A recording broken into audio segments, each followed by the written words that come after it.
data antivirus. Kemudian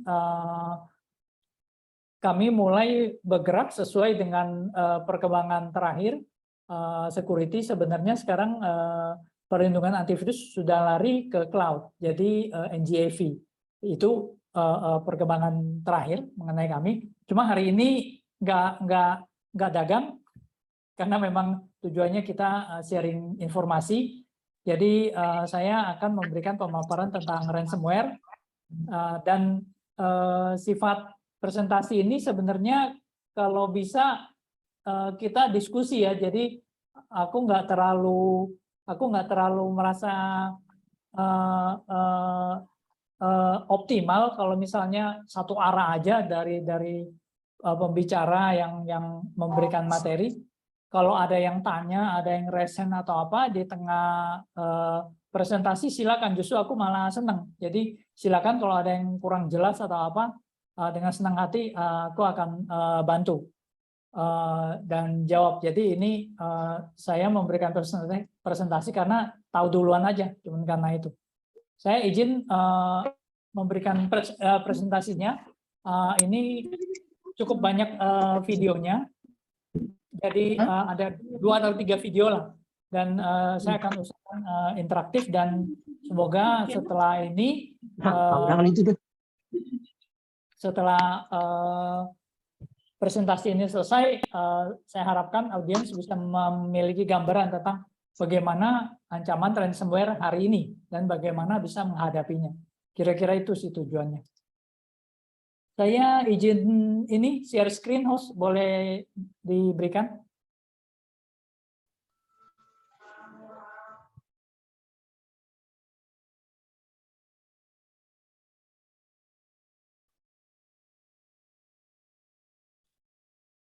Monggo Pak, monggo Pak. Oke.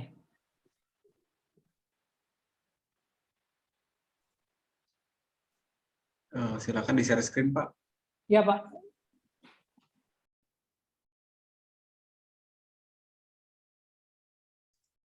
Nanti untuk teman-teman kalau ada pertanyaan bisa ngajuin, atau itu ada format pertanyaan nanti bisa diisi ya. Ketika nanti ada mau bertanya, nanti akan saya moderasikan untuk pertanyaan ke Pak Alford.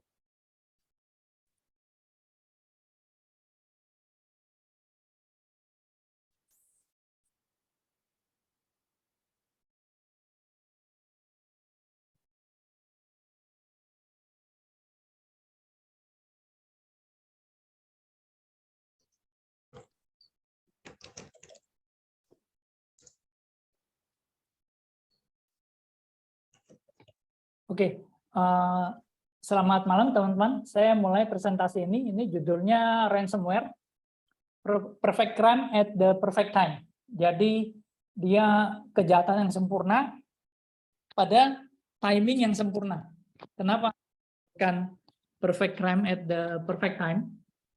Karena kalau misalnya waktunya bukan hari ini, ransomware itu tidak akan bisa berjalan dengan baik, tidak akan sukses. Untuk mengetahui detailnya kenapa dikatakan seperti itu, silakan dilihat presentasi ini.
pornography. The victims were then urged to pay a $200 fine or face criminal charges. In 2013, ransomware makers were already extracting more than $3 million per year from their victims. Then, CryptoLocker was released, and the stakes quadrupled almost overnight. CryptoLocker represented a totally new family of malware, which encrypts a user's photos, documents, and other personal files with a uniquely customized secret key. These files could only be restored by paying a ransom to obtain the secret key. On January 10, 2015, the FBI made an official statement that ransomware was on the rise, emphasizing that a new ransomware variant, CryptoWall, was encrypting users' files and charging anywhere from $200 to $5,000 in bitcoins to restore them. The FBI did not provide any viable solutions for decryption.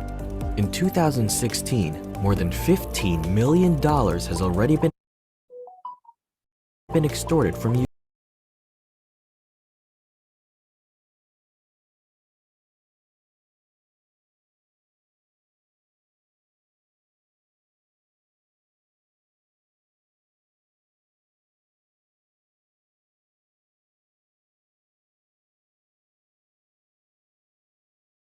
Harder to defeat.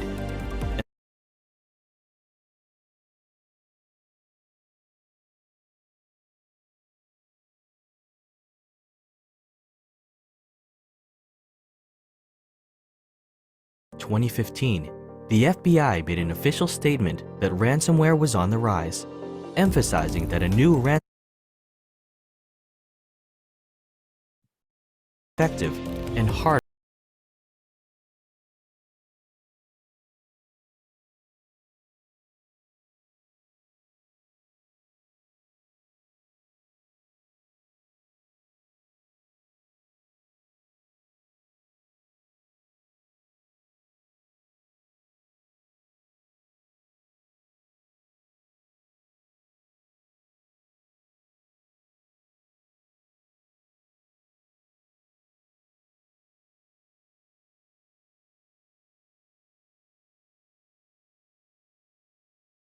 the malware makers of their income and erode the ransomware model from its core. Get serious about your online security. Protect yourself with advanced anti-malware software with heuristic capabilities. Create a backup plan to make sure that your important data is safe. Store a backup of your most critical data offline or with a secured cloud backup service. Make sure your operating system and applications are up to date. Use caution when opening email attachments and don't click unsolicited email links. Get secure, be safe, stay up to date.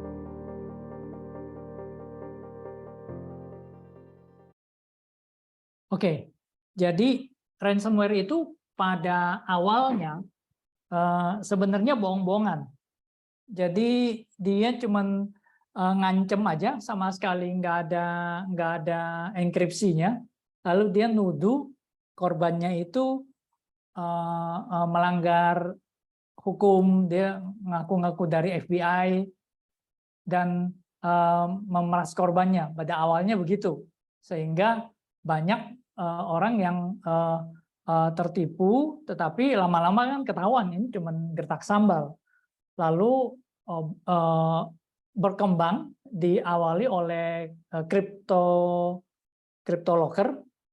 Jadi mereka itu ransomware pertama yang beneran, yang mengenkripsi data, dan dia yang punya kuncinya cuma dia. Jadi dia enkripsi data korbannya dengan satu public key, lalu dia punya private key untuk mendekrypt data itu. Nah, untuk mendapatkan private key itu dia minta bayaran. Nah, lalu CryptoLocker itu yang pertama menjadi pionirnya, sesudah itu langsung meledak. Ransomware jadi mewabah sampai hari ini. Nah, awal-awalnya ransomware itu masih banyak kelemahan pemrograman. Jadi banyak istilahnya kamu baru bikin software tuh ada versi alpha, versi beta gitu, masih banyak celahnya. Jadi pembuat antivirus tuh masih bisa nge-crack. Oh ya, dia cara bikin private key public key-nya di sini gue bisa curi nih private key-nya gitu. Atau malah servernya bisa dihack, diambilin semua private key-nya, lalu dibagiin secara gratis oleh pembuat antivirus, karena mereka kan musuhan gitu ya, dan mereka memang konsepnya jangan mau bayar gitu. Sekarang kalau kita mau cari di mana bisa decrypt ransomware, itu namanya nomoransom.com, nomoransom.com.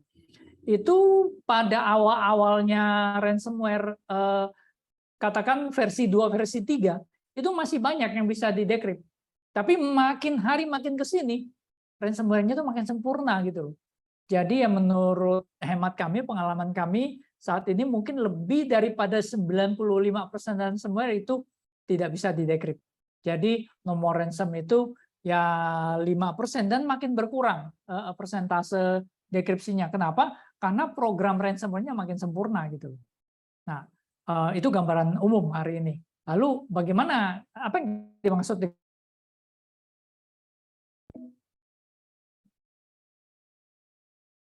Ini kita perlu belajar sedikit tentang enkripsi. Saya pikir teman-teman sini banyak yang lebih tahu dari saya tentang enkripsi. Kita lihat saja, ini simpelnya. When a Tor user wants to visit a site, sorry, ini the Tor soal, jadi 3 syarat ransomware itu. Enkripsi kedua, syarat pertama adalah Tor. Dia ada akses internet yang bisa mengaburkan dirinya. Itu adalah syarat pertama adalah Tor. software visits the Tor directory where it obtains addresses for the Tor relay. The Tor software on the user's computer then routes the user's effort to view a site through a random set of Tor onion relays router. donated by Jadi untuk volunteers. mengaburkan IP kita ya. At the first relay, the user's computer's IP address is replaced by the address of the relay. The next relay only sees the address of the previous relay. No single relay knows the whole route, providing strong anonymity protection. Using other tools, many users will encrypt the actual data they're sending and receiving too. The user reaches its target, Jadi blogger.com. servernya nggak tahu. But Blogger doesn't know the user's sebenarnya computer dari digital address. It only knows the komputer yang address of the mengakses last relay that handled the dia. user's request. If the same user goes to visit a different site, Jadi kalau the process is repeated but with masuk ke another situs random lain, chain of relays. dia pakai This relay prevents yang anyone berbeda. from aggregating data on an anonymous person's activities and interfering with their data. Jadi secara teknis kira-kira begitu. Hal pertama yang memungkinkan ransomware itu adalah satu, Tor. Tor ini untuk menyembunyikan identitas dari pengakses komputer, which is si pembuat ransomware itu. Ini syarat kedua. Ini yang saya bilang enkripsi. When you send your password to Twitter or your card number to Amazon, how do you make sure strangers don't see it but the person you send it to does? It's called encryption. Put it in a box, add a padlock, only you and the receiver have the key. That's called encryption.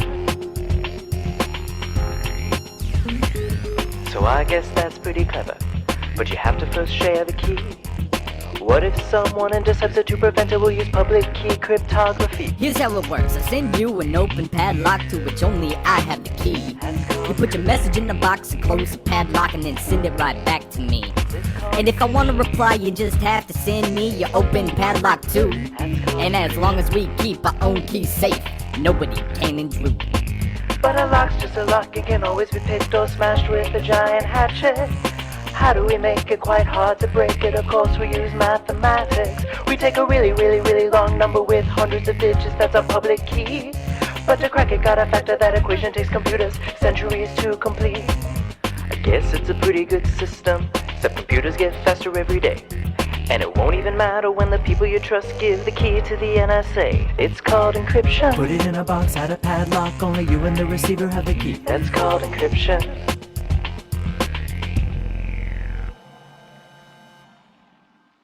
Oke, jadi enkripsi itu adalah membuat satu public key dan private key. Public key itu kita sebarkan, lalu akan digunakan oleh orang yang mengirimi kita message mengirimi kita file untuk mengenkripsi dokumennya. Waktu dikirim di tengah jalan, jika ada yang menyadap, ya dia bisa nyadap, bisa ngambil filenya, tapi dalam keadaan terenkripsi. Dan dia nggak bisa baca. Satu-satunya cara untuk baca itu adalah private key pasangannya tadi gitu. Jadi kuncinya simple, sama dengan end-to-end encryption-nya WhatsApp juga begitu. Tiap user unik, tiap chat itu unik. Lalu waktu sampai ke kita, ya, hanya dengan private key-nya kita bisa decrypt message yang di-encrypt itu, lalu kita bisa baca. Nah, hal itu dimanfaatkan oleh pembuat ransomware untuk dia yang punya private key-nya, public key-nya dia pakai untuk mengenkripsi data di komputer korbannya. Itu syarat kedua. Syarat pertama Tor, syarat kedua itu enkripsi. Syarat ketiga apa? Kita lihat. Saya rasa mayoritas teman-teman udah main hari ini. Syarat ketiga. What is Bitcoin? Bitcoin is the first decentralized digital currency. Bitcoins are digital coins you can send through the internet. Compared to other alternatives, Bitcoins have a number of advantages. Bitcoins are transferred directly from person to person via the net without going through a bank or clearinghouse. This means that the fees are much lower, you can use them in every country, your account cannot be frozen, and there are no prerequisites or arbitrary limits. Let's look at how it works. Bitcoins are generated all over the internet by anybody running a free application called a Bitcoin miner. Mining requires a certain amount of work for each block of coins. This amount is automatically adjusted by the network such that Bitcoins are always created at a predictable and limited rate. Your Bitcoins are stored in your digital wallet, which might look familiar if you use online banking. When you transfer Bitcoins, an electronic signature is added. After a few minutes, the transaction is verified by a miner and permanently and anonymously stored in the network. The Bitcoin software is completely open source and anybody can review the code. Bitcoin is changing finance the same way the web changed publishing. When everyone has access to a global market, great ideas flourish. Let's look at some examples of how Bitcoins are already used today. You can purchase video games, gifts, books, servers, and alpaca socks. Several currency exchanges exist where you can trade your Bitcoins for dollars, euros, and more. Bitcoins are a great way for small businesses and freelancers to get noticed. It doesn't cost anything to start accepting them, there are no chargebacks or fees, and you'll get additional business from the Bitcoin economy. For your first Bitcoins and more information, visit weusecoins.com. Oke, jadi itu 3 syarat. 3 syarat ransomware itu bisa ada. Satu, ada the onion router yang bisa menyamarkan alamatnya, walaupun itu tidak sempurna tetapi sangat menyulitkan untuk mendeteksi server. Kedua, enkripsi, senjata dia untuk mengunci data dari korbannya. Yang ketiga, Bitcoin. Kenapa Bitcoin? Karena dia butuh sarana untuk menerima pembayaran, karena uangnya uang nggak halal meres orang gitu loh. Kalau dia pakai rekening bank bisa, pakai rekening BCA gitu, transfer ke sini, ya tinggal dilacak siapa yang punya, dicokok gitu loh. Kalau Bitcoin ini kan anonymous, anonymity-nya tinggi gitu ya. Walaupun sebenarnya kalau orang mengerti ada toolsnya, itu cukup bisa dilacak walaupun sangat sulit. Sebenarnya kalau benar-benar mau dilacak bisa. Jadi itu perkembangan mengapa ransomware itu hanya muncul hari ini. Jadi karena hari ini enkripsi sudah demikian kuatnya tingkatnya, lalu sudah ada Tor yang sudah meluas digunakan. Ketiga, Bitcoin sudah ada. Kalau nggak ada Bitcoin susah nerima uang pemerasannya, tinggal dilacak akunnya. Jadi 3 hal itu. What is Nah, terakhir yang hari ini yang terjadi adalah ransomware namanya TrickBot.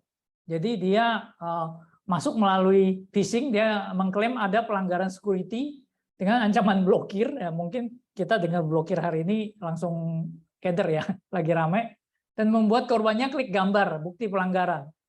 Nah, waktu dia klik gambar itu sebenarnya dia ngunduh JavaScript. Dan JavaScript ini nggak akan kedeteksi. Kenapa? Karena itu bukan virus. Dia cuman bertugas untuk mengunduh dan jalankan TrickBot dari situ server, komen servernya gitu loh. Jadi dia yang disebarkan melalui email, yang disebarkan melalui chat atau lainnya itu adalah JavaScript yang innocent. Kalau di scan nggak ada apa-apa, dia cuma masuk ke satu link untuk menjalankan file itu gitu. Jadi itu yang disebarin. Jadi antivirus juga nggak akan mendeteksi itu gitu. Nah, yang jalankan trickbot-nya itu yang akan masuk. Lalu trickbot itu lalu akan jalankan malware Ryuk atau Conti. Nah, lalu dengan sesudah Ryuk atau Conti itu jalan itu sifatnya seperti keylogger atau rootkit. Dia jalan di belakang, ya kan? Ya, dia akan berusaha diam seperti Trojan, lalu mencuri kredensial, ya kan? Lalu kalau udah berhasil dia akan menyebarkan malware melalui SMB. SMB itu ya file sharing di Windows, ya kan? Dia akan sebarkan hal itu dan kalau udah sebar terulang lagi ke atas gitu loh. Nah, hebatnya ini trickbot ini mampu mengeksploitasi UEFI atau BIOS gitu loh. Jadi dia bisa merubah itu. Jadi even kita boot pun dia akan tetap bisa jalan. Ini canggih sekali trickbot ini. Nah, kalau kita lihat perkembangan malware, ya kalau hari ini ada Industry 4.0, malware itu ya kalau kita katakan itu malware 4.0. Malware 1.0 itu virus, malware 2.0 itu worm, dan virus itu bedanya apa? Virus itu adalah satu program jahat yang untuk mengaktifkannya harus membutuhkan bantuan dari pihak ketiga. Jadi perlu bantuan orang untuk mengklik. Kalau tanpa bantuan pihak ketiga, virus ini nggak bisa jalan. Nah, lalu caranya bagaimana? Ya dia akan membuat dirinya menarik. Misalnya kita terima file lampiran Agnes Monica lagi mandi .jpg gitu ya. Saya pikir rata-rata cowok akan ngeklik gitu loh. Nah, padahal .jpg-nya sebenarnya bukan JPEG, sebenarnya itu adalah exe yang bisa jalan gitu loh. Nah, tetapi kalau kita nggak tergoda nggak klik, dia nggak jalan kan. Maka ada malware 2.0, namanya worm. Worm itu adalah virus yang cuman dia nyampe ke tempat kita aja atau kita cukup connect ke satu jaringannya kita langsung kena. Itu malware 2.0. Nah, tetapi itu biasanya waktu dulu bikinnya cuman untuk aktualisasi diri tanpa tujuan yang pasti kecuali yang state sponsor malware ya. Nah, tanpa ada keuntungan finansial sehingga berkembangnya gitu-gitu aja kan. Nah, lalu malware 3.0 itu yang kita hadapi kira-kira 3 tahun yang lalu itu ransomware. Nah, itu udah ada tujuannya, ada purpose-nya tuh. Jadi malware udah kayak bisnis. Jadi mereka bikin ransomware, jadi ada research-nya, ada sistemnya, ada servernya, terus dia ada RAS, Ransomware as a Services. Jadi kamu pengen punya ransomware, kamu bisa beli satu paket ransomware, udah ada hostingnya semua, kamu tinggal sasaran kamu siapa aja, kamu tembak kalau ada yang dapat. Nah, kalau dapat uang ransomware-nya, bayar ke Bitcoin-nya, kamu harus bayar komisi berapa 10% ke pembuat ransomware yang nge-host itu gitu loh. Jadi itu seperti itu. Itu udah berjalan cukup lama. Cuman hari ini lebih gila lagi. Keluar malware 4.0 namanya extortionware. Extortionware itu apa? Extortionware itu adalah ransomware kan encrypt data kamu. Terus dia ngancem. Oke, kamu kalau nggak bayar ya udah, data kamu hilang gitu. Tapi kan dari praktisi security dari vaksin selalu bilang harus backup, selalu backup data Anda, taruh di tempat terpisah, atau backup, taruh di cloud yang ada file versioning, atau pakai vaksin protect, sehingga kalau kena ransomware bisa balik datanya dengan satu kali klik gitu kan. Anda nggak bayar kan? Tapi extortionware ini, dia udah encrypt data Anda, dia juga ngedownload datanya. Nah sekarang dia bilang, mau bayar nggak? Kalau lu nggak bayar, data lu hilang. Lu bilang, gue punya backup gitu. Oke, lu punya backup. Gue baca data lu ada apa aja, ya kan? Ada yang rahasia. Lu bayar nggak? Lu nggak bayar, gue sebarin data lu. Itu yang terjadi hari ini. Jadi di Amerika sebenarnya kalau kita lihat banyak terjadi kejadian-kejadian aneh. Jadi kalau kalian tahu, Lady Gaga pernah ngaku diperkosa waktu dia pertama kali melamar jadi penyanyi oleh agennya gitu kan. Sebenarnya itu adalah rahasia dan Lady Gaga nggak bakal mau ngakuin hal itu. Yang terjadi apa? Yang terjadi adalah dia pernah mengurus itu ke pengadilan, ke pengacaranya, dan file itu disimpan oleh pengacaranya, filingnya. Nah, celakanya server dari pengacara itu kena ransomware. Lalu ke download loh banyak kasus-kasus yang parah-parah, yang Obama, segala Lady Gaga yang kalau kita baca nganga gitu loh. Nah, ini bukan Lady nganga, kita menganga gitu. Baca tentang ini. Nah, karena mereka ngancem ke firma pengacaranya itu, lu mesti bayar, dan dia minta uang tebusannya gila-gilaan. Kalau kita lihat $700, $800.000, itu 15 juta udah gede, sorry aja, dia minta miliaran. Karena dia tahu ini kelasnya pengacaranya dapat duitnya tuh miliaran, puluhan miliar, ratusan miliar. Itu levelnya sekarang ransomware-nya. Nah, jadi hal itu yang kita hadapi hari ini. Hari ini sudah extortionware ya. Nah, lalu bagaimana mencegah ransomware? Mencegah ransomware ya simple, 1 backup, 2 antivirus, ada detection ransomware detection feature. Salah satunya Webroot ada untuk mencegah script berjalan, lalu kita perlu update patch OS dan program, disable WSH, Windows Scripting Host. Kenapa? Karena ransomware eksekusi memanfaatkan JavaScript dan VBS eksekusinya. Lalu disable WPS, Windows PowerShell. Kenapa? Karena WPS ini yang install ransomware dan encrypt file. Lalu disable SMB, Server Message Block. Kenapa? Karena ini yang menyebar melalui jaringan di Windows. Lalu rename VSS admin. Kenapa? Karena restore point bisa dihapus dengan VSS admin. Kalau kita rename, dia nggak bisa hapus restore point. Jadi kalau kena ransomware, kita bisa restore. Yang ini pakai Ransom Protect. Ransom Protect ini adalah program khusus dari Vaksin.com yang bisa melindungi kita dari aksi kejahatan ransomware.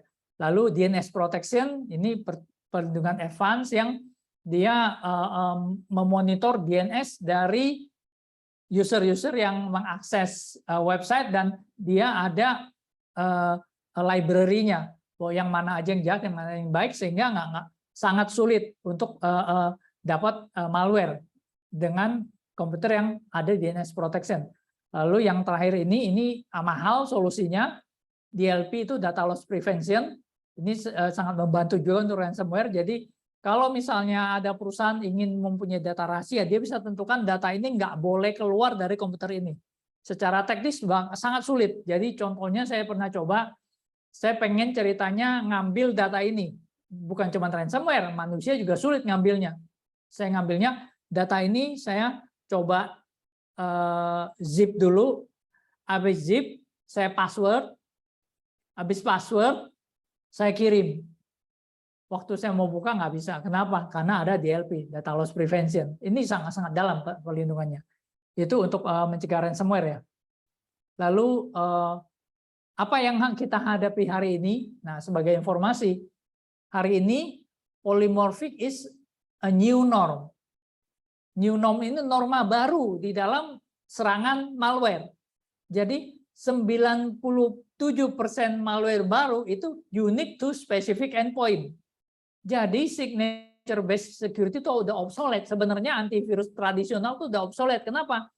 Karena kalau dari satu malware yang menyerang satu komputer, 97% dari malware yang menyerang satu komputer itu akan memproduksi diri sendiri, polymorphic, sehingga nggak bisa dikenali. Itu malware baru. Mereka ada metode polymorphicnya, dan yang baru cuma 3%.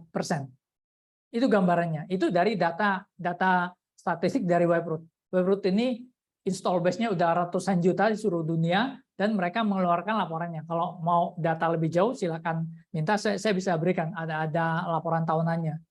Nah, lalu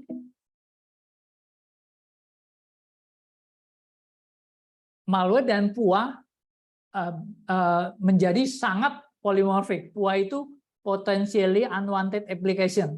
Jadi mereka sekarang sangat polymorphic. Jadi sebenarnya saat ini perlindungan dengan antivirus tradisional itu sebenarnya sudah agak tertinggal. Itu yang perlu kita sadari. Ini saya berikan satu gambaran mengenai next generation antivirus untuk menghadapi malware yang polymorphic ini. Jadi sekarang semuanya sudah mengadopsi cloud, dan untuk server antivirus even semua sudah disediakan. Jadi kalau yang tradisional itu kita misalnya ada client server kita install di 50 komputer, ada satu jadi server antivirus, yang lainnya ngupdate ke dia, dan butuh satu hardware untuk server antivirus. Sekarang next generation antivirus semuanya cloud seperti Google Drive. Jadi server cloud-nya ada di cloud, lalu semua serba otomatis, dan ukurannya kecil sekali, dan itu bisa dikontrol dari manapun seluruh dunia. Jadi asalkan ada koneksi internet, kita bisa melakukan support ke customer kita. Dan kemanapun komputer yang terproteksi antivirus itu dibawa, asal ada internet, itu akan terproteksi dan bisa dimonitor. Jadi itu uniknya, banding tradisional antivirus harus berada dalam intranet. Kalau mau dikontrol dari luar jaringan intranet, harus membuka beberapa akses, dan itu malah membuka celah keamanan. Jadi itu perkembangan terakhir yang terjadi, dan ini gambaran kalau untuk distributor antivirus. Jadi mereka ngontrolnya sekarang udah begini gitu, dan ini terpusat. Lalu bagaimana menghadapi ancaman security saat ini? Satu ya, antivirus tradisional, mau NGAV tradisional pakai. Kedua, ancaman malware signifikan adalah ransomware dan extortionware. Tetapi ketiga, tidak ada jaminan bahwa Anda bebas dari ransomware. Mau ngomong EDR, mau ngomong XDR yang paling canggih sekarang, coba tanya ke providernya, berani nggak kasih jaminan bebas ransomware? Kalau kena ransomware, data bisa balik. Nggak ada yang berani. Karena memang secara teknis, yang tadi dia sudah sangat polymorphic dan sangat sulit untuk bisa dideteksi dan dicegah 100%. Nah, yang keempat ya, vaksin Protect, kita bisa berikan jaminan bebas ransomware. Kena ransomware, data bisa balik.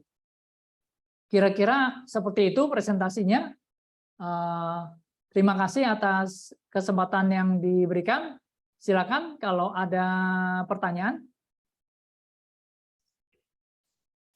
Oke. Jadi itu penjelasan dari Pak Alphonse ya. Nah, ini ada pertanyaan nih Pak dari Kevin, asal komunitasnya OASP. Dia ngasih 2 pertanyaan nih. Yang pertama, dari insiden ransomware yang pernah terjadi, seberapa besar kemungkinan threat actor menghapus data yang telah diambil jika victim membayar ransom, Pak? Gimana tuh, Pak? Oke, kita jawab satu persatu ya. Dari insiden ransomware yang pernah terjadi, seberapa besar kemungkinan threat actor menghapus data ya, menghapus data yang telah diambil jika victim membayar ransom? Saya tidak akan betting itu. Jadi kalau data di tangan dia, tidak ada jaminan. Saya kira pertanyaannya ada lagi pertanyaan awal. Kalau kita bayar, bakal dapat nggak key-nya? Biasanya sebelum ini pertanyaan bagus, ini pertanyaan advance dari Kevin. Kalau kita bayar, bakal dapat nggak key-nya? Habis itu baru ini pertanyaan keduanya, lanjutannya.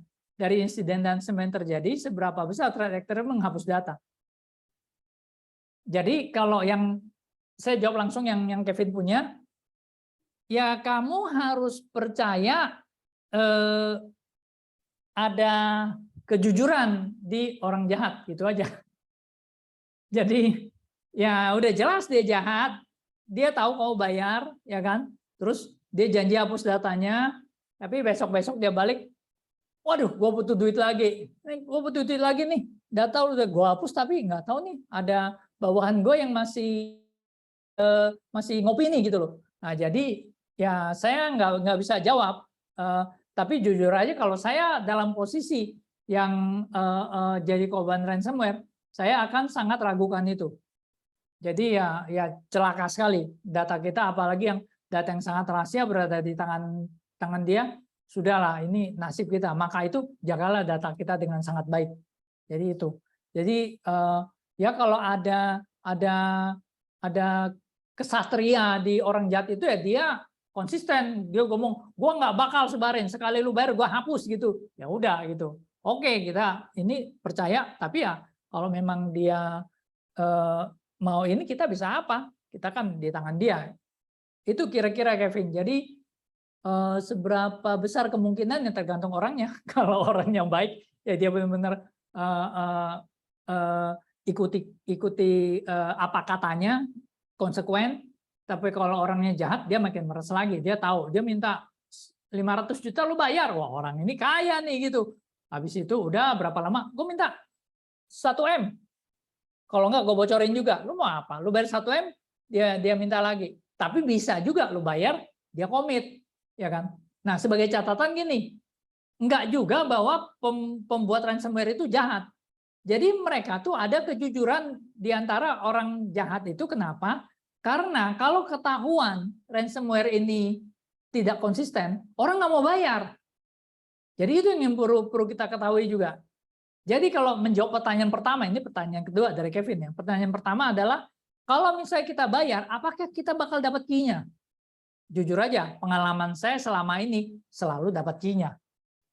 Walaupun itu bukan jaminan ya, kalau pasti dapat key-nya. Tapi pengalaman saya selama ini, saya kontak orangnya, tim minta berapa, saya bahkan bisa nego. Waktu itu $500, tolong deh dibantu, gua ada $300, gua bayarin sekarang. Nih, ya udah dia bilang, nih alamat Bitcoin gua, kita bayar. Mereka kirim key-nya, kirim dekripsinya. Tapi biasanya saya minta, saya kirim file yang terencrypt dulu. Nih, file yang terencrypt. Lu buktikan lu punya key-nya. Nah, dia akan kirim balik. Dia udah ada, itu sistemnya udah otomatis tuh, bukan orang tuh. Itu program tuh, software udah ready. Makanya itu ransomware as a service gitu loh. Jadi kalau kita kirim filenya, dia otomatis decrypt, dia kirim balik. Nah, kita tahu. Oh ya benar, dia punya key-nya. Dan dia nggak ada gunanya. Dia key-nya kita bayar, terus dia simpen, dia juga nggak ada gunanya data itu untuk dia kan. Nah, jadi sebenarnya ada kejujuran di antara orang jahat, ya kan. Tapi khusus untuk pengiriman key. Tapi kalau dia lihat kita kaya, nah aku nggak tahu deh, ceritanya bisa berbeda gitu loh. Dan kalau misalnya ada ketahuan di penyebaran ransomware itu, udah bayar, ya kan, terus lu nggak kasih kuncinya, ya kan, lu sebarin ke komunitas dark web yang bikin ransomware itu bisa dikeroyok. Kenapa? Karena yang nyebarin ransomware ini kan jadi bikin orang nggak mau bayar, jadi orang nggak percaya gitu loh, bahwa kalau lu bayar lu dapat key-nya. Jadi 99% sih kalau lu bayar lu dapat key-nya. Tapi jaminan nggak disebarin, nggak diperas lagi, aku nggak tahu Kevin. Itu pertanyaan pertama ya. Lalu yang kedua, dari tools decryption ransomware yang ada, mostly karena berhasil dapat decryption key-nya atau ada flow di implementasi encryption-nya.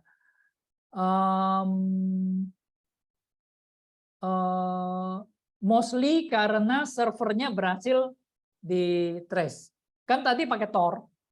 Jadi dilacak, Tor itu sangat sulit dilacak, tapi ya bisa, bukan nggak mungkin kan. Dari sini ke server ini dicari lagi, oh ya dimasukin dari IP ini, kontaknya dari IP mana. Oh, balik lagi, trace lagi, dapat lagi, IP ini kontak dari mana. Dapat lagi, akhirnya dapat servernya gitu loh. Nah, server itu lalu berusaha diretas atau diambil alih.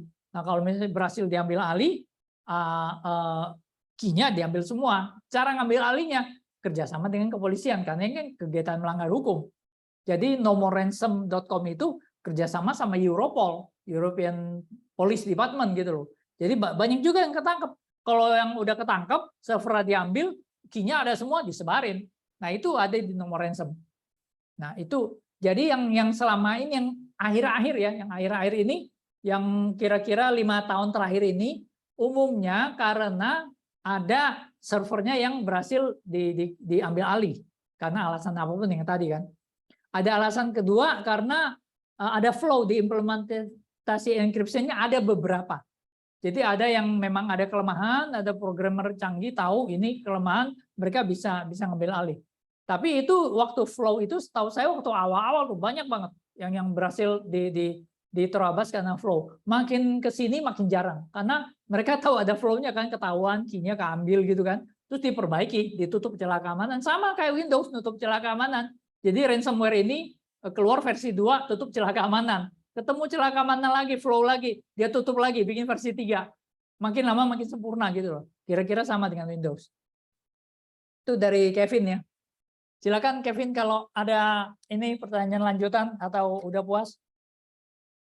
Oke, seperti itu Pak Kevin. Kira-kira kalau masih pengen tanya, silahkan. Mumpung kita ada orangnya, mari dimanfaatkan.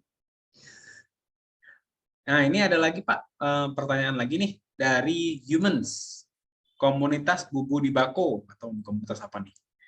Pernah nggak ada case ransom di SDS, Storage Defined Software? Kalau ada, case-nya gara-gara apa ya? Atau ransom sekarang hanya lebih sering menyerang end user?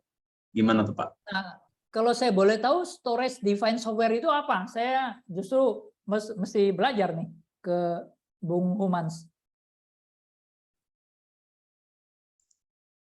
Mas Humans mungkin bisa open mic. Mari kita diskusi, nggak apa-apa Mas Humans. Yang mana Mas Humans?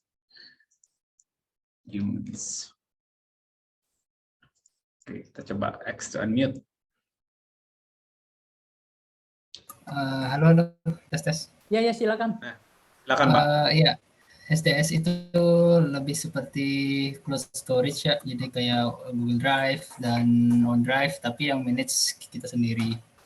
Itu pernah nggak ada case kayak gitu? Gimana? Bisa diulang? SDS itu lebih seperti storage, cloud storage, kayak kalau dari sisi aplikasi kayak Google Drive, OnCloud dan sebagainya. Cuman itu lebih dari cuman SDS lebih kita yang manage sendiri on servers. Jadi itu pernah nggak ada case di aplikasi seperti itu? Ngerti.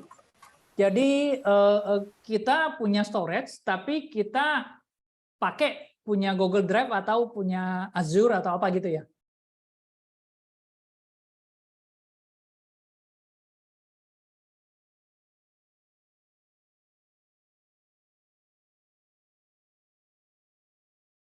Benar nggak maksudnya begitu, Human?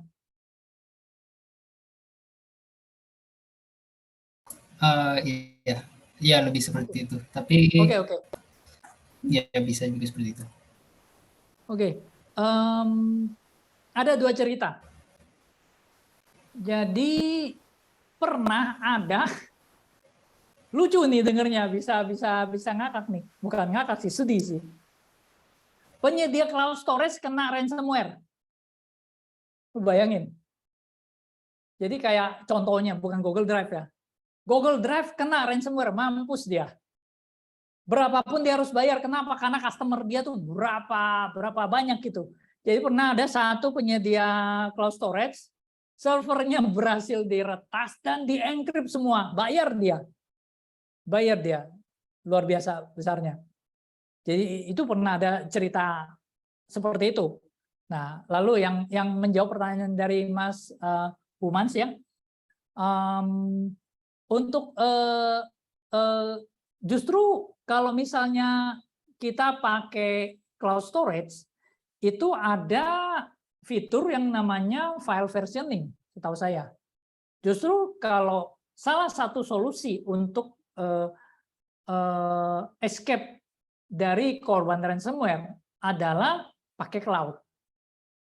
Tetapi cloud-nya kita mesti aktifin file versioning-nya. Jadi misalnya saya udah pakai cloud, saya aktifin file versioning, assume saya sekarang kena ransomware, ke-encrypt semua.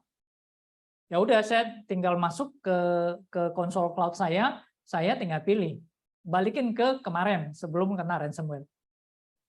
Kira-kira seperti itu sih, Bung Humans. Jadi kamu perlu aktifkan, pastikan bahwa file versioning-nya aktif, dan cloud storage itu mereka memiliki standar yang tinggi ya untuk file versioning, melakukan backup dan redundant, dan lokasinya kan berbeda-beda ya, dan relatively aman ya. Kira-kira gitu Mas. Jadi kasusnya gara-gara apa?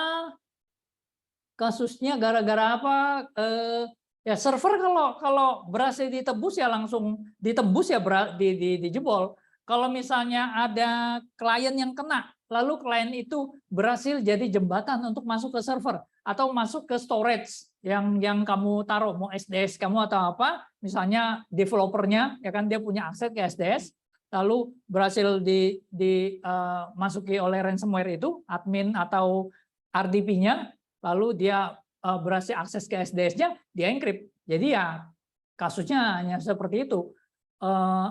Apakah hanya lebih sering menyerang end user?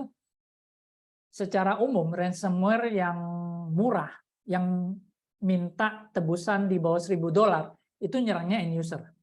Tetapi ransomware sekarang ngincernya corporate.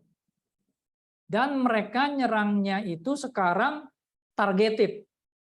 Jadi kamu tidak diserang pakai alat, nggak diserang pakai software otomatis, tapi diserang pakai manusia. Itu yang susah. Kalau kamu main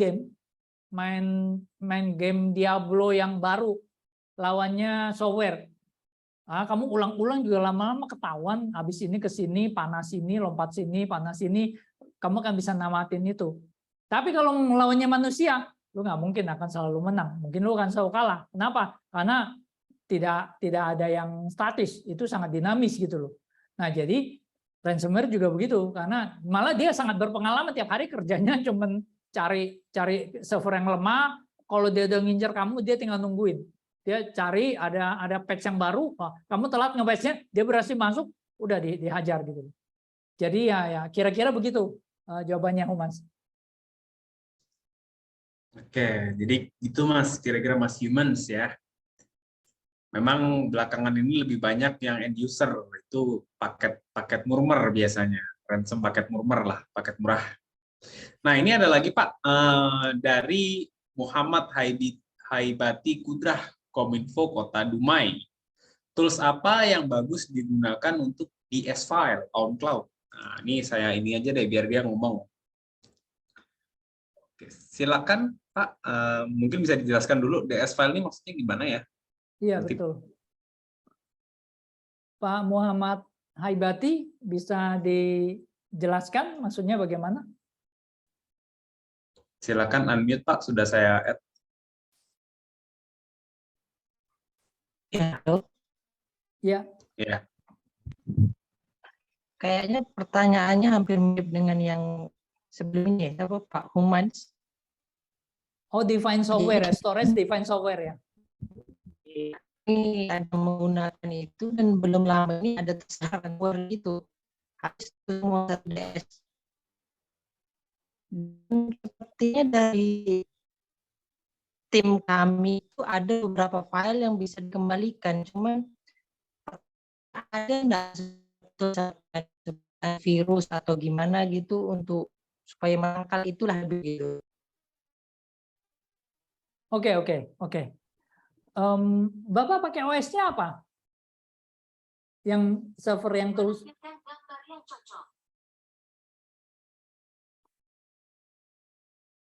Pak Muhammad, OS-nya apa ya? Pak Muhammad Haibati, silakan. Di servernya pakai OS apa? Nah, sepertinya jaringannya sih Pak, ini Pak, dia. Iya. Mungkin nanti diketik aja, Pak, kalau memang ini. Kalau jaringannya kurang bagus, mungkin diketik nanti saya iniin lagi, Pak. Aku langsung lanjut ke pertanyaan selanjutnya ya. Dari Tantio, komunitasnya Kode Security. Jika ada device yang terkena malware dan korban sudah membayar tebusan yang diminta oleh pelaku, apakah device tersebut sudah bebas dari ransom? Apakah ransom yang lama bisa muncul lagi jika device tersebut sudah pernah terkena ransom?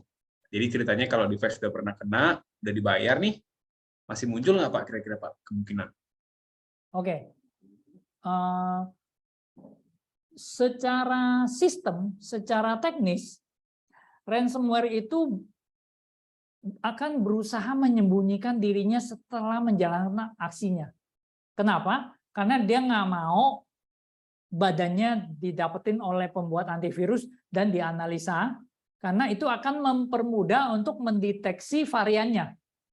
Jadi umumnya ransomware kalau udah kena ke sistem, dia nggak bakal nemplok. Walaupun secara teknis, orang pasti kalau udah kena ransomware, pasti ketakutan. Takutnya dia nanam backdoor di sini, nanam backdoor di sana, karena hard disk kita kan sedemikian besarnya, sedemikian luasnya, Dan kita nggak tahu kalau ditanamin sesuatu. Saya juga khawatir, walaupun secara teknis sebenarnya ransomware akan, kalau saya yang bikin ransomware lalu menginfeksi orang, habis itu saya bakal kabur. Kabur dalam arti saya umpetin ransomware saya gitu loh. Jangan sampai dia tahu saya pakai apa gitu loh. Karena kalau dia tahu saya pakai apa, dia bisa analisa pembuat antivirus itu, lalu varian-varian yang saya pakai ini akan mudah kedetek gitu. Nah, jadi itu sebabnya. Jadi sebenarnya secara teknis mereka akan sangat menghindari ngedown di tempat itu. Nah, jadi kalau kita sudah bayar tebusan, tapi best practice-nya format udah. Jadi kalau udah kena malware, udah bayar tebusan, kita decrypt datanya, copy ke tempat lain, komputer format. Lalu, apakah ransomware yang lama bisa muncul lagi jika device tersebut sudah pernah terkena ransom? Bisa. Lah, gimana ceritanya? Gitu kan? Karena umumnya ransomware itu mengeksploitasi celah keamanan. Jadi, artinya kalau ada ransomware bisa masuk, artinya kamu memiliki vulnerability, memiliki kelemahan di server kamu.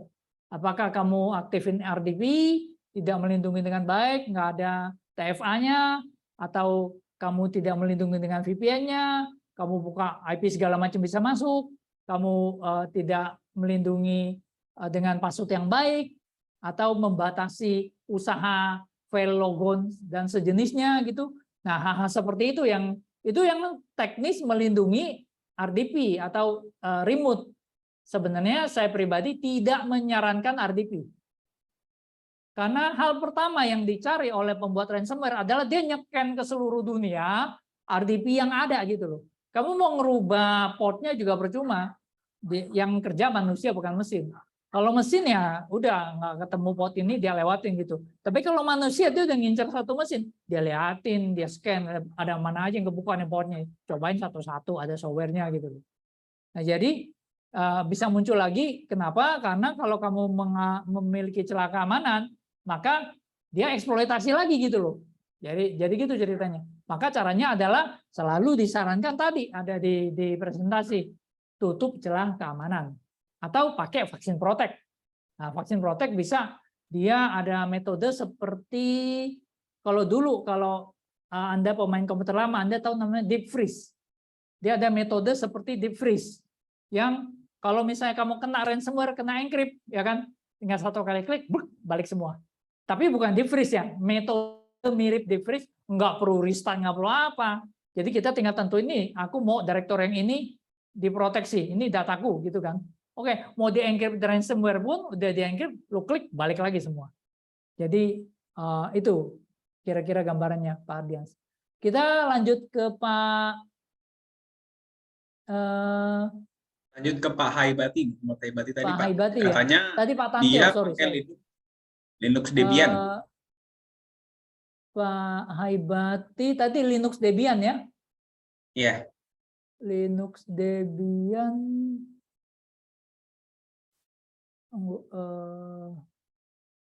Jadi kalau Bapak pakai OnCloud, saran saya Bapak pastikan settingan servernya itu benar-benar secure. Jadi aplikasi-aplikasi atau fitur-fitur yang tidak dibutuhkan itu dinonaktifkan. Yang kedua, celah patch yang terbaru harus selalu di patch. Itu dua cara terbaik yang bisa Bapak lakukan. Yang seperti tadi ini ngulang lagi yang ketiga, untuk remote itu harus dijaga super ketat karena itu celah utama mereka masuk. Jadi celah utama mereka masuk, satu vulnerability, kita cara atasinya dengan selalu update patch. Yang kedua adalah remote. Mereka ngincer itu. Kalau berhasil masuk udah selesai, server itu punya dia gitu. Nah, lalu yang ketiga ya selalu punya backup sendiri. Jadi kalau Bapak ada pakai, aku nggak ngerti sistem detailnya ya. Kalau on cloud-nya Bapak pakai adanya di cloud provider, harusnya aman karena yang nge-backup kan cloud providernya. Tapi kalau aku nggak ngerti kalau on cloudnya Bapak on cloud sendiri, lalu Bapak file versioningnya di servernya sendiri, lalu server yang file versioningnya kena ransomware, selesai. Tapi kalau Bapak pakainya datanya yang pakai Azure atau apa, ya kan, datanya di sana, di sini cuma prosesornya, lalu Bapak kena ransomware, lalu yang di-encrypt itu adalah file Azure yang Bapak pakai, ya kan, lalu ke-encrypt. Sebenarnya di Azure-nya sendiri kan ada file versioning-nya. Bapak tinggal masuk Azure-nya itu langsung dikebalin gitu. Tapi kalau di server Bapak ya selesai. Jadi pokoknya kalau fisik ada di server itu semua, saya kena pasti satu server dihabisin sama dia. Walaupun Bapak udah backup dan backup-nya taruh di server yang sama, saya kena juga. Jadi hal-hal itu yang perlu diperhatikan. Jadi kalau udah backup taruh tempat lain, itu aja intinya. Kalau udah backup kalau di komputer biasa contohnya ya, udah backup, taruh di external hard drive, cabut, udah aman. Lu mau encrypt, gue di external hard drive gitu loh. Taruh di cloud, ya kalau taruh di cloud, sistem cloud kan dia ada file versioning, ya udah aman. Secara tidak langsung kan kayak external hard disk, kita udah cabut. Kenapa? Dia nggak bisa akses ke external cloud-nya kita, dia nggak bisa login kan. Jadi kita bisa masuk file versioning-nya. Kira-kira itu gambarannya. Oke, terima kasih Pak. Nah, ini kita lanjut Pak. Ini ada yang nanya nih. Nama Ardians, komunitas MHL, Malang Etherlink. Pertanyaan, adakah tools atau metode for decrypt ransom di mana beberapa extension sering bermutasi berganti-ganti format dari MDKV, F41 dan sebagainya? Kira-kira gimana tuh Pak? Kabar buruknya Pak Ardians tidak ada. Jadi dari 100 kasus ransomware yang masuk ke kita minta tolong, ya kan, untuk decrypt, itu dia pakai enkripsinya sama dengan enkripsinya Klik BCA, sama dengan enkripsinya Gmail, Facebook yang dipakai. Level enkripsinya begitu. Karena enkripsi itu kan, metode enkripsi kan open source, boleh dipakai oleh siapapun gitu, termasuk orang jahat gitu loh, ya kan. Nah, kalau asumsinya nih, Vaksin.com bisa nih decrypt nih, mutasi jadi MDK4Y F41O1, kita bisa decrypt. Kaya raya kita Pak, kenapa? Artinya kita bisa decrypt BCA loh. Kita bisa decrypt Google, kita bisa decrypt Facebook. Logikanya begitu. Jadi memang enkripsi itu tidak bisa dipecahkan. Kita bisa pecahkan karena yang saya ceritakan tadi, servernya berhasil dikuasai, itu sangat jarang, makin jarang yang bisa dikuasai sekarang. Atau dia ada kelemahan. Begitu Pak Ardians. Oke, terima kasih Pak. Nah, ini masih ada banyak nih Pak, nggak apa-apa ya? Apa masih boleh Pak, dilanjut? Boleh, nanti. Mungkin saya ada telepon nanti dari ini. Saya akan minta izin sebentar kalau ada teleponnya. Iya, nggak apa-apa. Nama dari Lina Falah, komunitas MXP.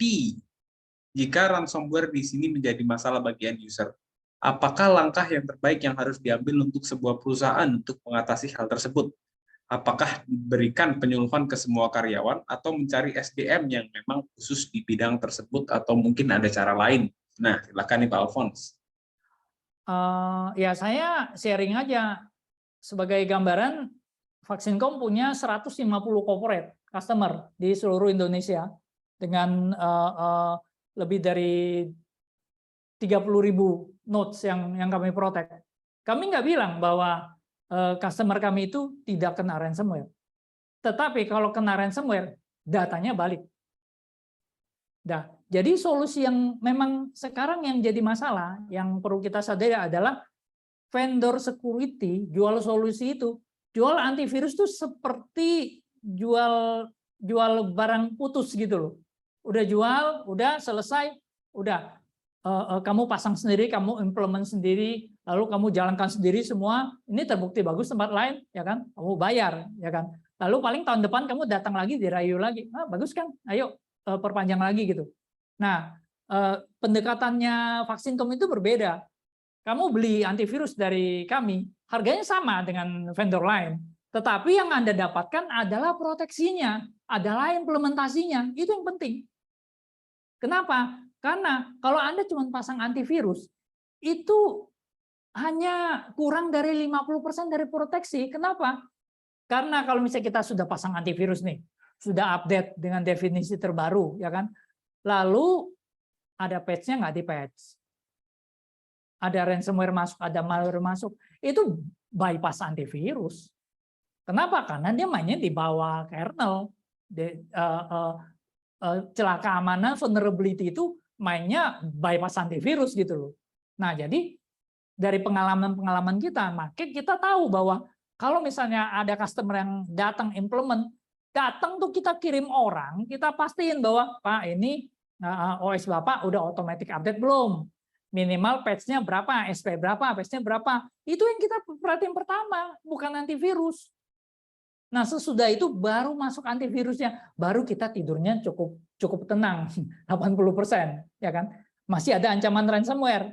Lalu kita masukin vaksin Protect. Vaksin Protect itu apa? Seperti yang saya utarakan tadi. Ada WSH, WPS, VSS admin, lalu ada kita yang pakai proteksi yang kalau misalnya terkena ransomware, satu kali klik datanya balik gitu. Nah, hal-hal seperti itu yang kita berikan. Jadi sampai saat ini sih kita pernah kena ransomware, jujur aja customer kita, tetapi itu yang bandel. Jadi kami udah kirim semua email, semua udah tanda tangan. Pak, best practice-nya ini. Bapak harus jalankan ini. Bapak perlu bantuan, kita siap. Nggak ada biaya, orang kita yang jalan, ya kan? Lalu Bapak jalankan software ini, proteksi software ini untuk mengembalikan kalau datanya kena encrypt, kita bisa balikin, ya kan? Tapi kalau waktu kena, Pak, ini jalanin nggak? Waduh, ini komputernya pelan, nggak bisa jalan. Yang ini nggak jalan. Ya, Bapak, gimana dong? Kita nggak bisa bantu. Kenapa? Karena kalau misalnya Bapak nggak jalanin perlindungannya, kita nggak bisa decrypt. Karena itu harus dilakukan sebelum terjadi enkripsi. Dan vaksin Protect itu bukan backup, jangan salah. Vaksin Protect itu adalah, katakan hard disknya 1 tera, ya kan? Dia hanya butuh kira-kira 10% dari 1 tera itu. Jadi ceritanya kepake 800 giga, ya kan? Kalau orang backup kan backup 800 giga lagi nggak cukup 1 tera kan. Tapi dia cuma butuh 10%. Jadi 1 tera dia butuh kira-kira 100 mega. Bapak hard disknya ada kepake 800 giga, ya 800 giga itu ke backup di 10% ini gitu. Jadi itu gambarannya vaksin Protect. Jadi memang jangan, ya kalau memang punya kemewahan untuk SDM khusus ya boleh gitu. Tapi ya menurut kami mahal sekali. Jadi saya sarankan dicari vendor yang memberikan solusi yang benar gitu loh, yang memang ahli di bidangnya dan memberikan solusi yang benar. Jadi bukan cuma jual antivirus, jual nama. Nama antivirus kita nomor 1, ya kan? Nomor 1, tapi kalau kena ransomware berani jalan balik nggak? Nggak, ya udah. Itu bukan kebutuhan Anda. Kira-kira gitu, Ibu Lina. Oke. Nih masih ada banyak nih, Pak. Bentar, ada satu lagi nih. Dari nama Azmi, asal instansi UIN Jakarta. Pertanyaan, izin bertanya, untuk ransomware ini kira-kira ke depannya bisa usang tidak ya, seperti malware lain, misal generik virus atau trojan yang sudah deteksi, trojan-trojan zaman jadul, atau akan selalu eksis terus dengan teknik enkripsi yang lebih sulit lagi? Gimana tuh, Pak, kira-kira ke depannya? Rasanya untuk saat ini sampai 5 tahun ke depan lah perkiraan saya. Ransomware akan tetap eksis. Kenapa? Karena bisnis modelnya udah ada. Jadi dia udah ada cara untuk membiayai dirinya. Dia dapat uang tebusan. Dia develop lagi ransomware yang lebih susah lagi, yang lebih sulit terdeteksi lagi. Lalu berhasil mengenkripsi lagi, dapat duit lagi. Dia buat lagi yang lebih bagus. Antivirus akan deteksi lagi. Dia buat lagi yang lebih bagus. Kalau memang selalu ada bisnis model, itu akan selalu ada. Jadi kalau ada uang untuk membiayai itu bisnis model. Ransomware as a services itu akan selalu ada gitu loh. Dan sekarang kan kita lihat berkembang ke extortionware yang malware 4.0 itu kan. Jadi dia sudah menjadi ngancem kamu, untuk ngancem kamu kalau enggak data lu gue sebarin gitu loh. ya kita bersyukur kalau cuman hati-hati kecil sih dia nggak bisa ngancem kita. Tapi kalau perusahaan besar, corporate enterprise yang punya rahasia besar, mereka takut. Miliaran juga dibayar. Nah, oke Pak, terima kasih. Ini masih ada lagi dikit Pak. Nanti yang lain mungkin pertanyaannya bisa ditanyakan di Telegram ya, atau di grup-grup yang lain di bawah sudah saya share. Karena nanti kalau kita teruskan terus-menerus nanti nggak, ini waktunya. Ini yang terakhir ada dari Pak Mahdi. Dengan backup dari Pak Mahdi, instansinya TNI. Dengan backup ke device storage lain, apa masih ada kemungkinan backdoor-nya ikut terbackup juga? Kemudian kita format seperti disampaikan, apa boleh kita restore data kembali? Gimana tuh Pak? Mungkin Pak Mahdi mau jelaskan pertanyaannya, kalau agak bingung masih. Cukup jelas sih Pak. Oke, silakan. Kalau kita backup ke device storage lain, rasanya tidak kita backup device ke storage lain, kemudian kita format. Jadi backup storage itu harusnya sifatnya cuma sebagai backup storage Pak. Jadi rasanya nggak ada OS, kemungkinan kecil, walaupun ada tetapi kemungkinan kecil. Jadi karena kalau kita udah backup kan kita bikin offline Pak. Jadi kalau mau paranoid sih ya bisa, misalnya gini, ada satu sistem sebelum kena ransomware kita backup, kita taruh offline, lalu dia kena ransomware. Tapi kita punya backupnya kan. Nah, sebelum restore kita format dulu sistemnya, terus tutup segala celah keamanan, kita patch segala. Sesudah selesai, jangan dikonek ke internet dulu, patch segala macam, semua celah keamanan ditutup, lalu kita restore, ya kan? Kita restore dari backupnya, datanya kan udah balik, ya kan? Nah, sebenarnya udah aman, tapi kalau memang paranoid, waduh jangan-jangan nih di backup gua ada backdoor nih, ya kan? Nah, sesudah kita restore, yakinkan datanya udah balik, ya kan? Lalu backupnya ini kamu format lagi, terus kamu ya dari sistem yang kita restore tadi kamu backup lagi gitu sebelum bring online gitu loh.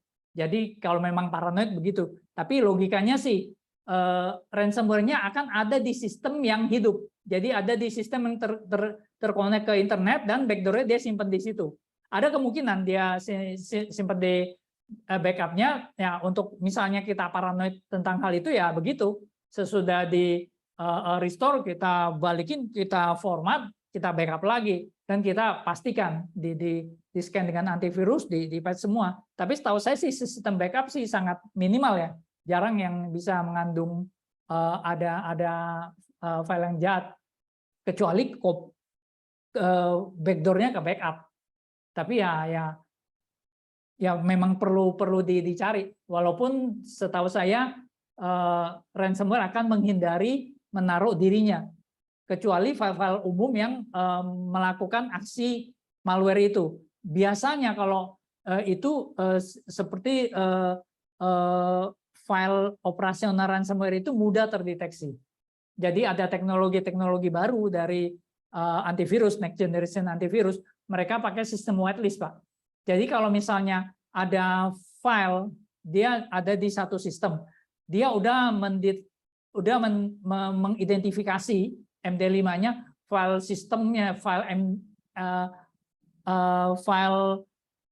sistem, file yang semua yang berjalan apa aja, lalu ada file baru yang mau jalan, dia langsung awasi. Jahat atau baik dia langsung awasi, dia langsung lihat. Kalau filenya jahat, langsung dia bisa balikin, bisa namanya rollback. Itu salah satu fiturnya Webroot. Jadi dia caranya tidak mengandalkan definisi lagi, karena yang kita lihat tadi definisi itu 97% malware baru, definisi cuma 3%. Jadi jangan terlalu mengandalkan definisi, tapi dia udah metodenya, pokoknya file baru gua monitor dulu, gua hentiin dulu. Kalau curiga langsung dia bisa rollback semua. Dia catat dia ngapain aja, ngerubah registrasi apa aja, merusak apa aja. Jadi Bapak perlu kombinasikan dengan perlindungan yang baru seperti NGIV. Dan jangan salah dengan yang saya katakan NGIV, itu tidak identik dengan mahal dan rumit, Pak.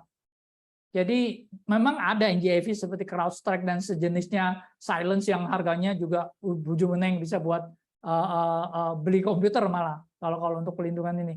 Tapi kalau Webroot ini harganya sama dengan harga antivirus, tetapi metodenya yang berbeda, Pak. Kira-kira begitu, Pak Mahdi. Nah, oke, kira-kira begitu teman-teman. Jadi zaman sekarang meskipun ransomware ini udah jadi bisnis istilahnya ya. Jadi kalau kalian mau berbisnis ransomware juga atau jadi pelaku kejahatan, tolong dijaga integritasnya juga. Jadi kalau ada ini Jangan Pak, itu sampai. bisa penjara itu kalau ketangkap. Iya, kan orang kan beda-beda Pak. Ada yang Dosa, jadi dosa. pedagang juga nanti. Nah, oke teman-teman, kira-kira malam ini sampai di sini aja ya, Pak Alphonse. Kita diskusinya karena nanti kalau diterusin nanti terlalu malam. Mungkin Pak Alphonse nanti bisa jawab-jawab di Telegram Pak, yang udah saya share nanti. Siap. Karena mungkin teman-teman masih ada banyak pertanyaan. Nah, untuk teman-teman yang lain, kalau ada yang mau menyumbang materi untuk acara OASP Indonesia, mungkin bisa juga hubungi teman-teman pengurus OASP agar nanti bisa diteruskan. Oke Pak Ade. Mungkin kira-kira dari kami OASP Indonesia seperti itu. Terima kasih banyak Pak Alphonse, ilmunya semoga bermanfaat. Mungkin bisa diteruskan Pak Ahmad Syafaat, mungkin silakan Pak. Baik, terima kasih Mas Rashid. Terima kasih juga Mas Alphonse. Memang perkembangan ransom ini memang termasuk cukup cepat ya kalau yang di ransomnya gitu. Luar biasa ya. Luar biasa gitu ya. Saya pernah juga dapat pengalaman dari salah satu stakeholder bahwa dia pernah melakukan pembayaran, tetapi memang pada waktu itu bisa didapatkan filenya, diekstrak, kemudian bisa digunakan, tetapi beberapa minggu kemudian kena lagi. Nah, itu. Jadi pas begitu sudah dapat, terkena kembali. Jadi memang tidak pernah ada namanya begitu sudah bayar bebas gitu ya, tidak. Yang ini yang memang benar-benar harus kita pahami. Mungkin lain waktu kita akan sambung lagi yang berkaitan dengan ransom, karena memang ransom seperti tadi Mas Alphonse utarakan, perkembangannya pesat dan memang tidak, kayaknya untuk waktu-waktu dekat ini tidak mungkin bisa hilang Pak ya. Ya betul. Ya nanti kita akan, jangan segan-segan Pak untuk nanti kan akan kami undang kembali Pak. Beserta update-nya mungkin ya gitu ya. Oke.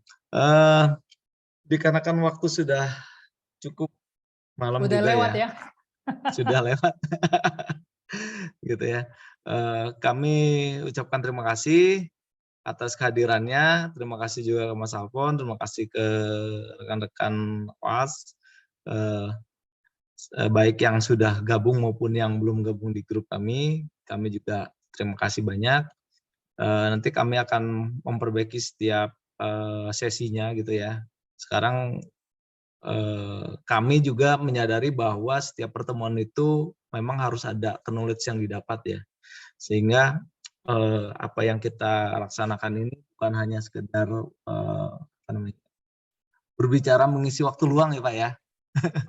Tapi memang ada ilmu yang kita dapatkan, pengalaman yang kita dapatkan, dan ke depan kami sedang buat juga template-nya untuk sertifikasi. Kami juga sertifikat ya, karena memang ada beberapa juga misalkan teman-teman yang memiliki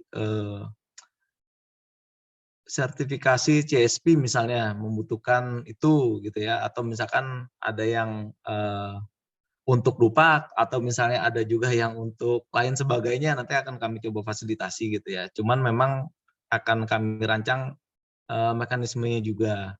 Kemudian mohon maaf tadi ada beberapa juga yang saya chatting gitu ya, saya chat langsung karena kita ini komunitas yang terbuka gitu ya, dan harus saling percaya, maka kami harapkan nanti ketika akan join untuk mengikuti meetup, mempergunakan nama lengkap atau nama panggilan juga tidak apa, tapi jangan mempergunakan inisial. Ini akan membuat komunitas kita menjadi komunitas yang abu-abu nanti gitu ya.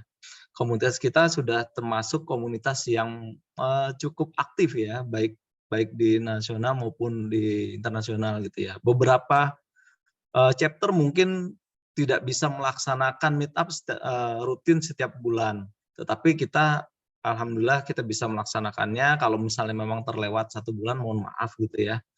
Nanti akan kita coba lagi gitu, akan kita cari gitu. Semua member, semua yang mengikuti dipersilakan untuk sharing knowledge, boleh. Baik yang mau basic ataupun yang mau medium ataupun mau expert, silakan, tidak masalah. Ataupun nanti kami juga akan mungkin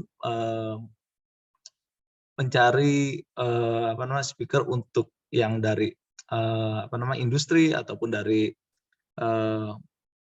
dosen ataupun dari praktisi lainnya gitu ya, sehingga informasi yang kita dapatkan bisa lebih bisa lebih lengkap gitu. Kita saling mengisi gitu. Tadi seperti yang diutarakan oleh Pak Alphonse juga, Mas Alphonse juga di awal, kita sharing, kita tanya jawab. Nah, ini akan bisa lebih menguatkan, bisa lebih mengikat kita, mengetahui seberapa kemungkinan-kemungkinan yang terjadi di IT security ini, di dunia security ini. Karena kalau misalnya materi mah mungkin kita 1 jam atau 2 jam nyari di Google mungkin dapat ya Pak ya. Tapi knowledge itu yang sulit gitu ya. Knowledge itu yang sulit kita dapatkan. Dengan sharing ini kami harapkan itu yang bisa kita terima gitu ya. Dan mudah-mudahan kalau misalnya memang ada kritik atau saran yang lain ya silakan diinformasikan, silakan untuk dikirim di Telegram ataupun di WhatsApp yang tersedia gitu ya, boleh. Atau tadi ada Discord ya, boleh, silakan gitu ya. Kita akan saling isi. Atau misalkan ada materi yang ingin kita bahas bersama gitu ya, boleh, silakan. Nanti akan kita coba. Kalau memang dari rekan-rekan ada yang bisa mempresentasikan, silakan. Kalau misalnya dari kami ada juga silakan.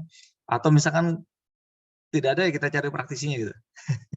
Atau misalnya mudah-mudahan ada yang mau kontribusi lagi dari international house-nya ya, nanti kan kami bantu juga. Demikian, mungkin itu yang bisa kami sampaikan. Terima kasih atas peran sertanya. Kami cukupkan sekian. Assalamualaikum warahmatullahi wabarakatuh. Selamat malam. Malam. Selamat malam. Terima kasih banyak. Assalamualaikum. Waalaikumsalam.